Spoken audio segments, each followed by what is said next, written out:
Far out in the uncharted backwaters of the unfashionable end of the western spiral arm of the galaxy lies a small, unregarded yellow sun.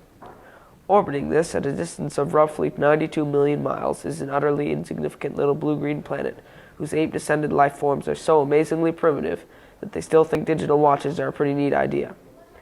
This planet has, or rather had, a problem, which was this. Most of the people on it were unhappy for pretty much of the time. Many solutions were suggested for this problem, but most of these were largely concerned with the movements of small green pieces of paper, which is odd because on the whole it wasn't the small green pieces of paper that were unhappy.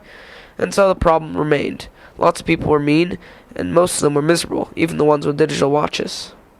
Many were increasingly of the opinion that they'd all made a big mistake in coming down from the trees in the first place, and some said that even the trees had been a bad move, and that no one should have ever left the oceans. And then, one Thursday, nearly 2,000 years after one man had been nailed to a tree for saying how great it would be nice to people for a change, one girl, sitting on her own in a small cafe in Rickmansworth, suddenly realized what it was that had been going wrong all this time, and she finally knew how the world could be made a good and happy place. This time it was right. It would work, and no one would have to get nailed to anything. Sadly, however, before she could get to a phone to tell anyone about it, a terribly stupid catastrophe occurred, and the idea was lost forever.